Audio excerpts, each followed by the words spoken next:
আসসালামু আলাইকুম সুপ্রিয় শিক্ষার্থীবৃন্দ, আমরা আমাদের এই পর্বে রয়েছে তোমাদের জন্য আলোচনা আরেকটি চট্টগ্রাম বোর্ড 2022 800 গ্রাম ভরে একটি বস্তুকে 200 মিটার পার সেকেন্ড বেগে হারা উপরের দিকে নিক্ষেপ করা হলো বাতাসে বাধা অপেক্ষা নিয়ে।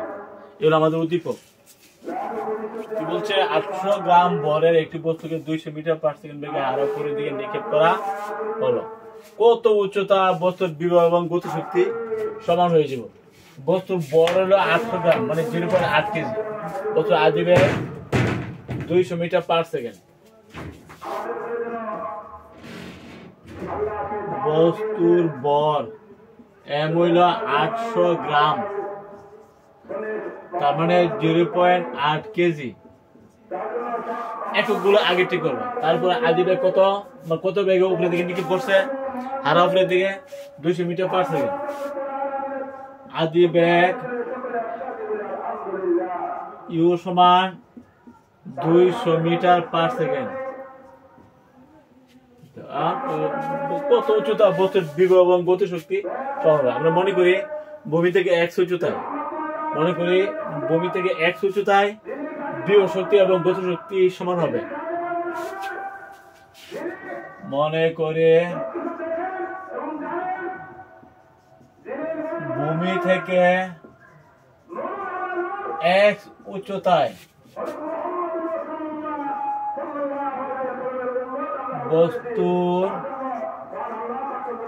বস্তুটির বিভব শক্তি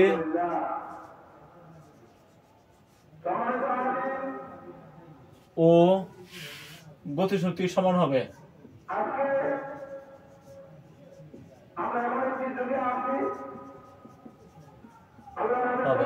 তাহলে আমরা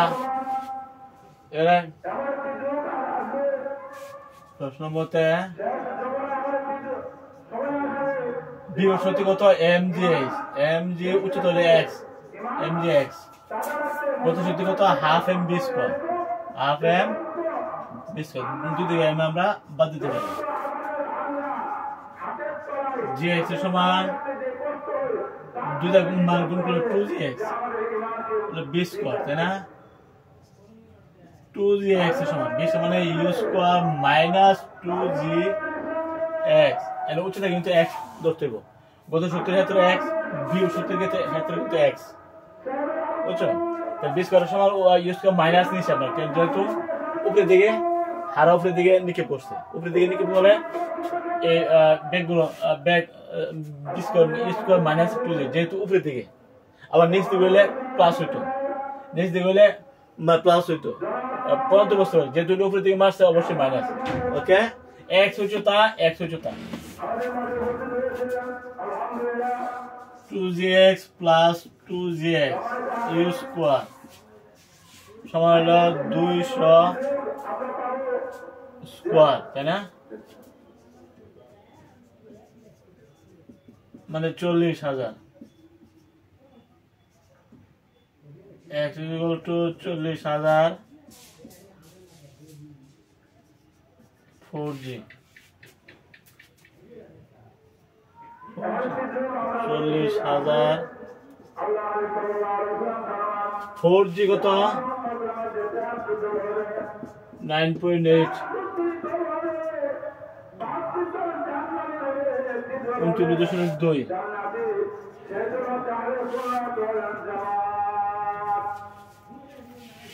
আমরা ভাগটা করে 4g মানে 29.2 এটা আমরা বসাই দিছি এখানে। 40,000 ভাগ 39.2 1020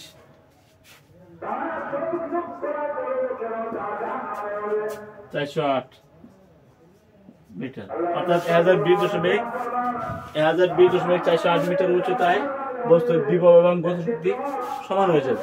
ঠিক আছে, সুতরাং 1020 মিটার উচ্চতায় বস্তুটির বিভব শক্তি ও গতিশক্তি সমান হবে।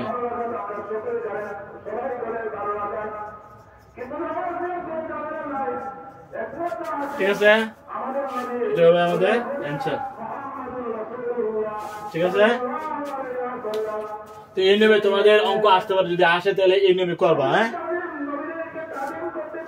আদিবেগ দেওয়া থাকবে, বর দেওয়া থাকবে, তাহলে উপরে দিকে যদি নিক্ষেপ করা হয় বি স্কয়ার সমান U square minus 2z x উচ্চতা, এখানে x উচ্চতা, এখানে বিয়োগ শক্তির সময় x উচ্চতা, গতির শক্তির সময় x উচ্চতা, যেহেতু উপরের দিকে এই জন্য মাইনাস। ওকে,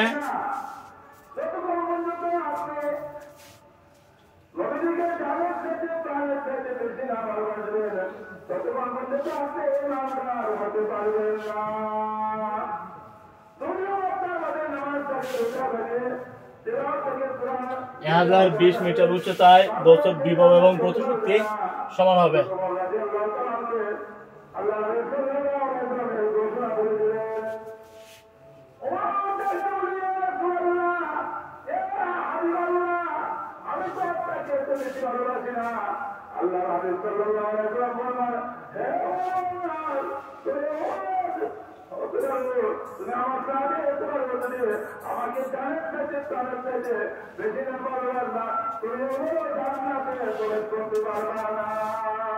পরের প্রশ্ন, নিক্ষেপের 20 সেকেন্ড পর এবং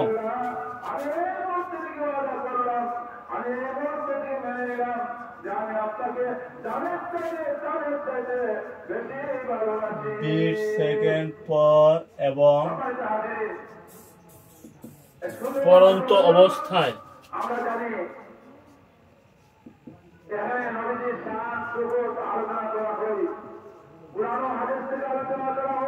ত্রিশ সেকেন্ড পর মোট শক্তি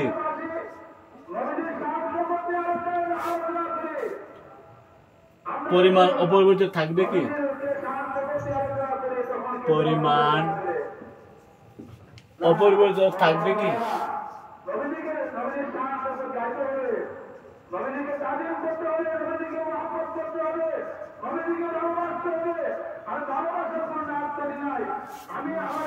থাকবে কি? কারণ বিশ্লেষণ করো।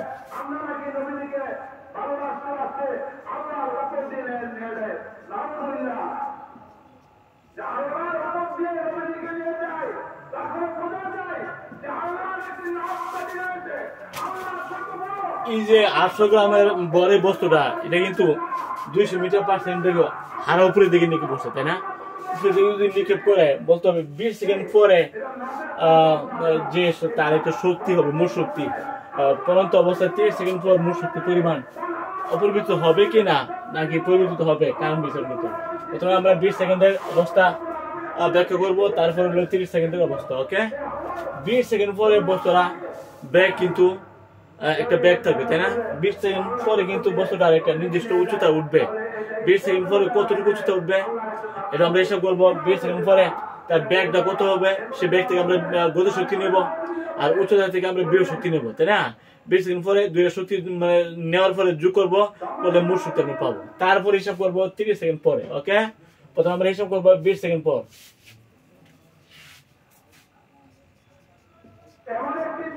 বস্তুটির 20 সেকেন্ড পর ব্যাগ কত হবে?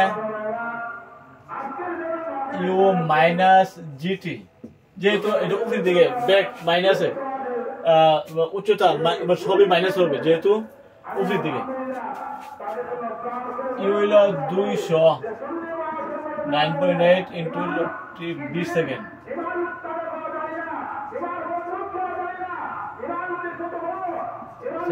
তাহলে 4 মিটার পার সেকেন্ড, তাই না? 20 সেকেন্ড পরে এই যে বস্তুটা গতি শক্তি কত হইব, যেহেতু ব্যাগ পাইছি গতি শক্তি আমরা নিতে পারবো। সুতরাং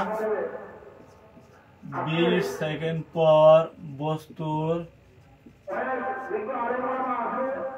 গতি শক্তি কত হবে? Half M V square, half M V square. M হইল 800 গ্রাম, তাই না? এম সমান 800 কেজি, 0.8 কেজি। ব্যাগ পাই আমরা 4, তাই না? জুল। আমরা হিসাব করবো।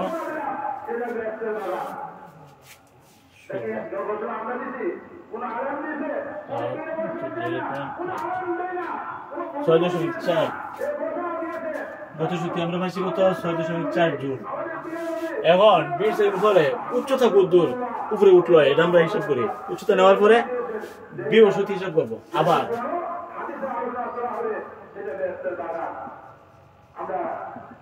20 সেকেন্ড পর বস্তুর উচ্চতা কত হবে?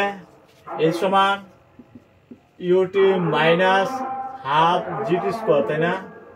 ইউটি 200 ইন্টু হলো 20, হাফ জি হলো 4.9, 20 সেকেন্ড পর 20 স্কোয়ার।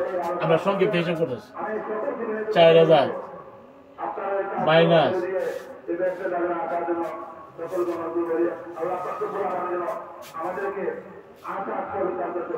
400 into 4.9, 1960 metre. 60 তাহলে কত পয়স? 4000 থেকে আমরা 1960 বিয়োগ করবো 2000 মানে 40 মিটার।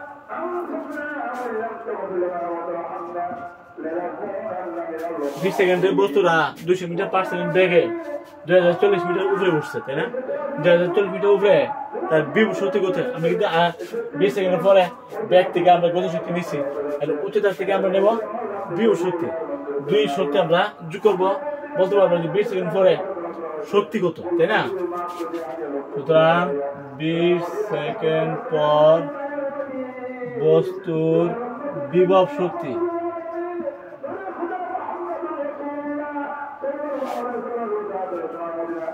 কি হবে?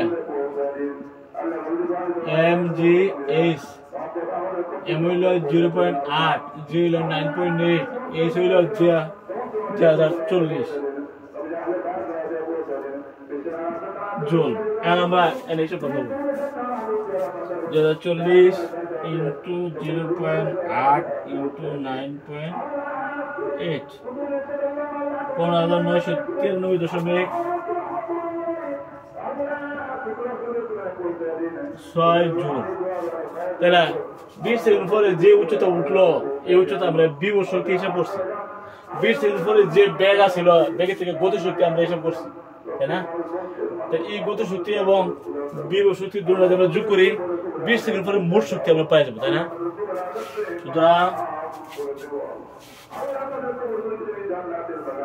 সুতরাং 20 সেকেন্ড পর বস্তুর মোট শক্তি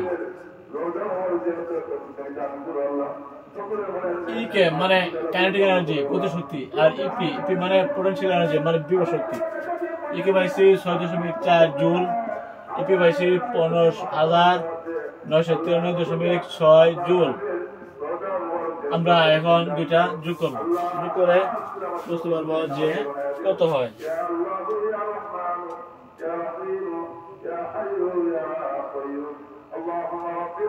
6.4 যোগ 15,993.6, 16,000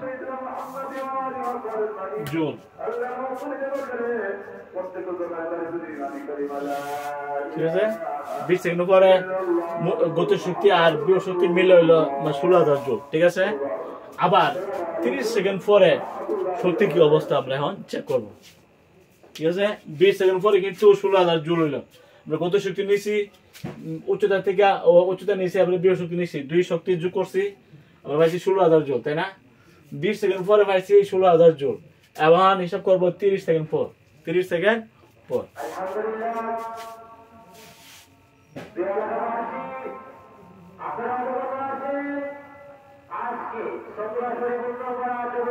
আমরা পাইছি 16,000 জুল, তাই না?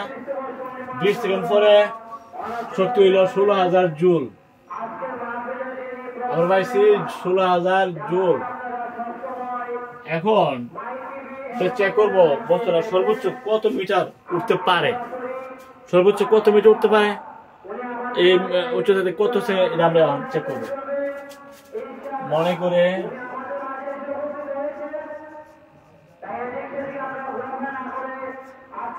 বস্তুটির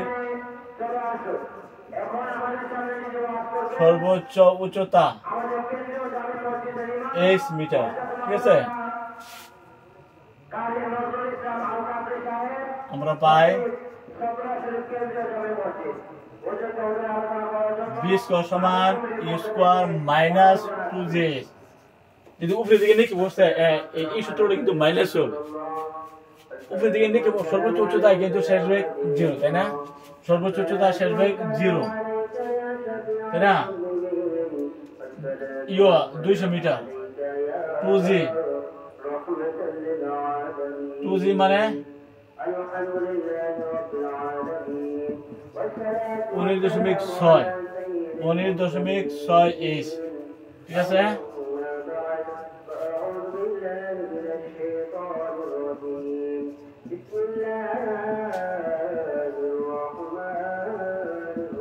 সর্বোচ্চ উচ্চতা শেষ বেগ 0 ধরতে হবে, তাই আমরা পাইলাম 40,000।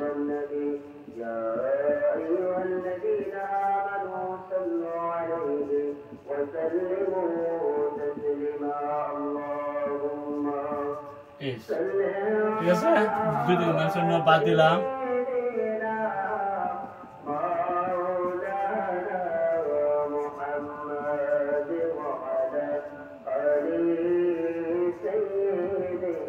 সর্বোচ্চ বছর কত উঠতে পারে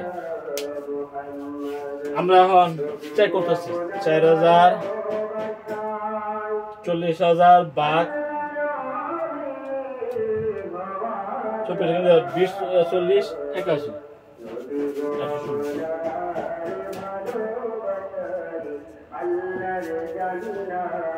40, 816 মিটার সর্বোচ্চ এই উচ্চতা বছর উঠতে পারে, তাই না? এই উচ্চতা উঠতে বছর কত সময় লাগে আমরা একটু চেক করি।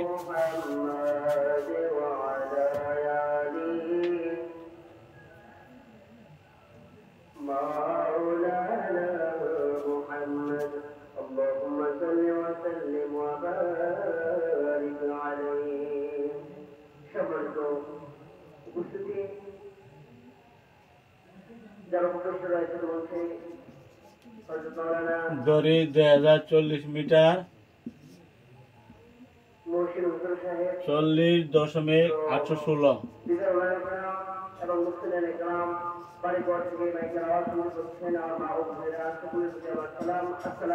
কি সময় লাগে?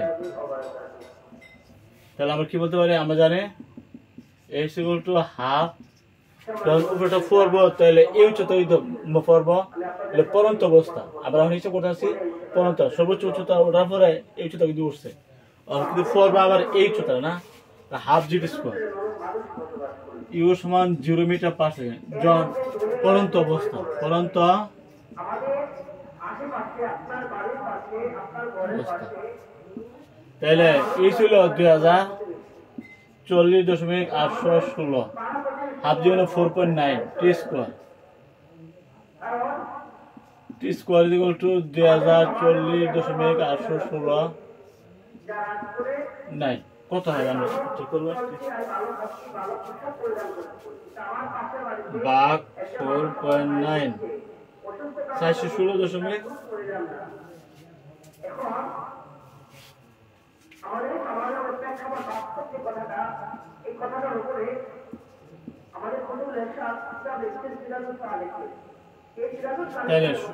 টি সমান কত হবে? এটা বর্গমূল হবে না, আমরা পাইছি 20.408 সেকেন্ড। এই উচ্চতারা নামতে তার সময় লাগবে 20 এত সেকেন্ড, বুঝছো? এখন 20 সেকেন্ড কিন্তু 30 সেকেন্ড থেকে যদি আমরা এই সময়টা আমরা বাদ দিই, তো বাকি সময়টা হিসাব করলে চলবে, তাই না? কারণ 20 সেকেন্ড তো এই সময়টা তো এখান থেকে মাইনাস হবে, যেহেতু 30 সেকেন্ড, তাই না? তাহলে 30 সেকেন্ড থেকে যদি আমরা এই সময়টা বাদ দিই,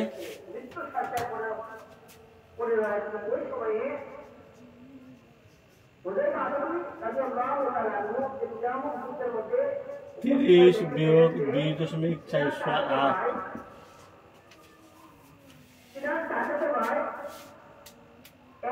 9.6। এখন 9.6 সেকেন্ডে তার ব্যাক কত আমরা হিসাব করবো। আর 9.6 সেকেন্ডে কতটুকু আমাদের উচ্চতা কিন্তু হইল 20-40 না 40-408 মিটার। এই 9.6 সেকেন্ডে ব্যাক কত নিব এবং ব্যাক থেকে নিব গতিশক্তি। 9.6 সেকেন্ডে উচ্চতা কত নিচে নামছে সেই উচ্চতা নিব এবং এটা থেকে আমরা বিয়োগ শক্তি নেব, 2 শক্তি আমরা যোগ করবো। ঠিক আছে, আমরা আগে ব্যাকটা নেই।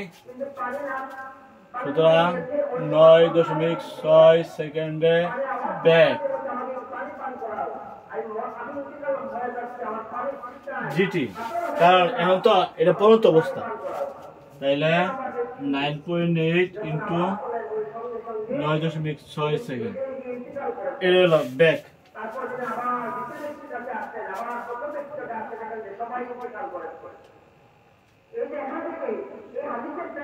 আমরা আছি 94.08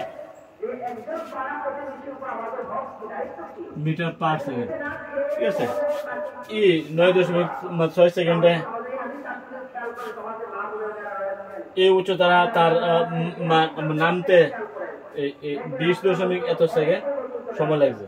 আগে কিন্তু তার টোটাল সময় হলো আমাদের 30 সেকেন্ড। 30 সেকেন্ড থেকে এই সময়টা আমরা বাদ দিই, বাকি সময়টা কিন্তু এত মিটার উপর থেকে নামছে।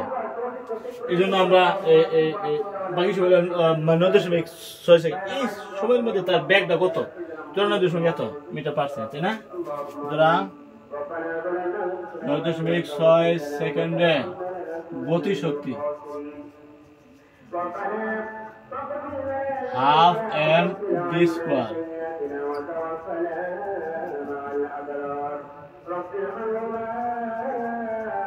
আমরা গতি শক্তি হিসাব করতেছি স্কয়ার ইন্টু 0.8 ভাগলো 2 354.35 40.418 জুল। ঠিক আছে, আমরা গতি শক্তিটা পাই গেছে। এখন আমরা বিভব শক্তিটা নিব। বিভব শক্তি যদি আমরা নিতে চাই তাহলে এই সময়ের মধ্যে কত নিচে নামবো এটা আমরা হিসাব করা। মোট উচ্চতা কিন্তু হইলো এত মিটার, সর্বোচ্চ এত মিটার কিন্তু উঠতে পারে, তাই না? এই সর্বোচ্চ উচ্চতা থেকে 9.6 সেকেন্ডে কত নিচে নামছে এটা হিসাব করবো, করে মাইনাস করে দেবো। আমরা গতি শক্তি নিতে হবে 35-40 এত পাইছি 35-40 30 সেকেন্ডে না 30 সেকেন্ডে গতি শক্তি হইলো এত।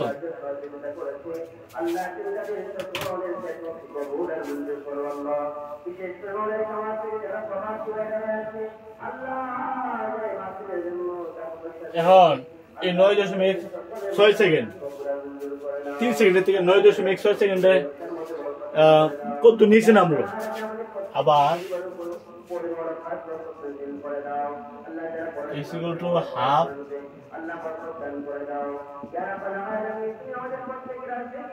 হাফ জি মানে 4.9 টি হলো 9.6 স্কয়ার। আমরা কত নিচে নামছে এটা হিসাব করতেছি 4.9 ইন্টু 9.6 স্কয়ার 451.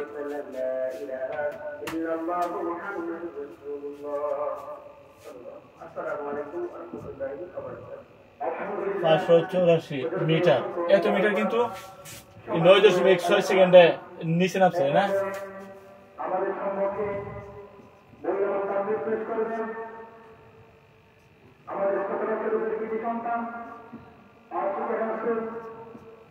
তরন্ত কত এত মিটার, ঠিক আছে। এখন টোটাল উচ্চতা হইলে এত মিটার না, উচ্চতা থেকে যদি আমরা এটা বাদ দেই বাকি উচ্চতাটা কিন্তু এখন বিয়োগ শক্তি, যেহেতু বিয়োগ শক্তি আমরা হিসাব করবো, বিয়োগ শক্তি নিচের উচ্চতা উপরে উচ্চতা না, টোটাল উচ্চতা হলে এত মিটার। এই উচ্চতা থেকে যদি আমরা উপরে উচ্চতা বাদ দিই তখন এই নিচের উচ্চতা হইলো বিভব শক্তি হিসেবে কাজ করবে না। আমরা এখন নিচের উচ্চতা নিব,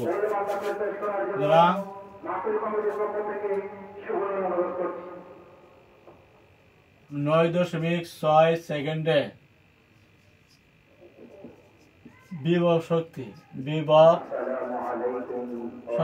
ইপি সমান কি হবে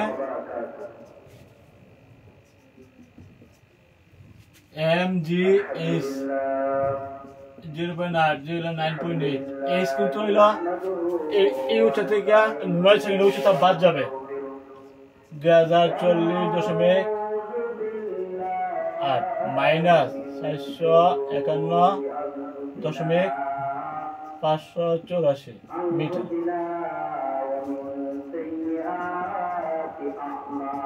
বের করে দেন, বিয়োগ 20 40 দশমিক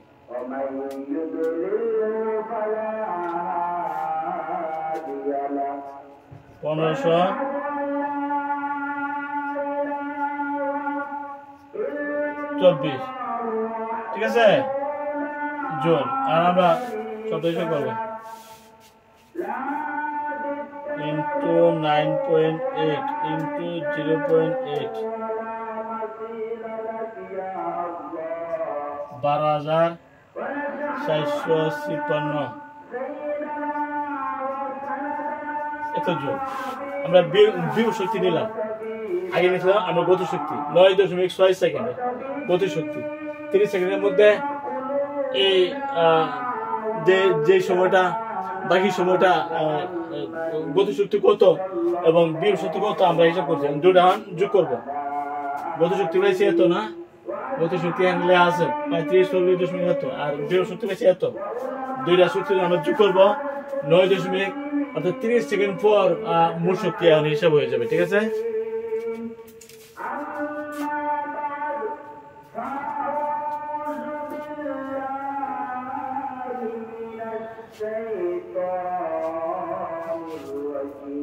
সুতরাং 30 সেকেন্ড পর মোট শক্তি পরন্ত অবস্থা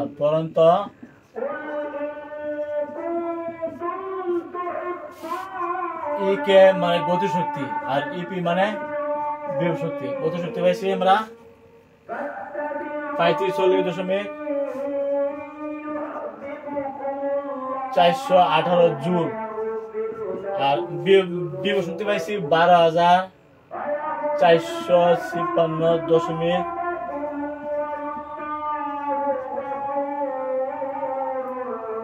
ঠিক আছে জুল। এখন দুইটা দেখো কত,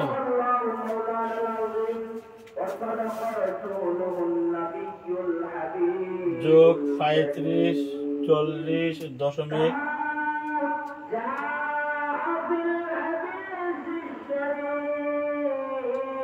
12,456.38 যোগ 35-40 12,456.3806 প্লাস 35-40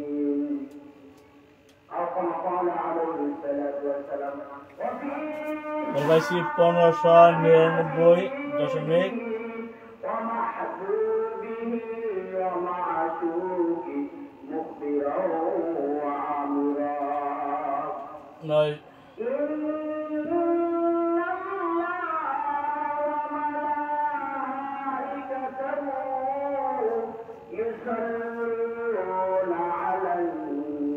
প্রায় 15,999 সামথিং, প্রায় আমরা প্রায় 16,000 কাছাকাছি, তাই না? 16,000-এর কাছাকাছি শক্তি। বোঝা গেল 30 সেকেন্ড পরে যে মোট শক্তি 20 সেকেন্ড পরে যে মোট শক্তি সমান, ঠিক আছে? এবার তুমি করবো, ওকে? এলো আমাদের আমরা করবো পরের প্রশ্ন।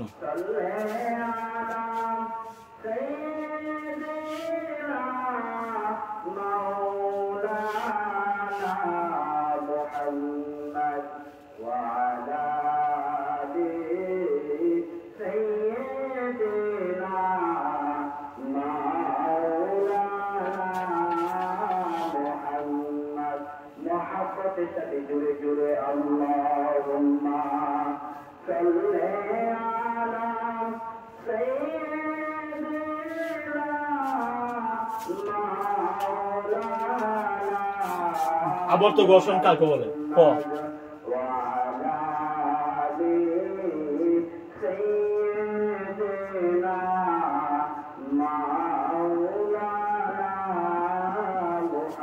একটা বস্তু যখন আরেকটা বস্তুর মধ্যে দিয়ে গড়িয়ে চলে, ঠিক আছে, বা গুণন করে চলে, তখন তাদের মধ্যে স্পর্শ তলে গতির বিরুদ্ধে এক ধরনের বাধা সৃষ্টি হয়। এই বাধাটাকে বলা হয় আবর্ত ঘর্ষণ। ঠিক আছে, একটি বস্তু যখন আরেকটা বস্তুর উপর দিয়ে গুণন করে চলে বা গড়িয়ে চলে বা চলার চেষ্টা করে, তখন বস্তুদের স্পর্শ তলে এক ধরনের বাধা সৃষ্টি হয়। সেই বাধাটাকে বলা হয় আবর্ত ঘর্ষণ। ঠিক আছে, পরেরটা, ঘর্ষণ বল কেন উৎপন্ন হয়? ঘর্ষণ বল কেন উৎপন্ন হয়?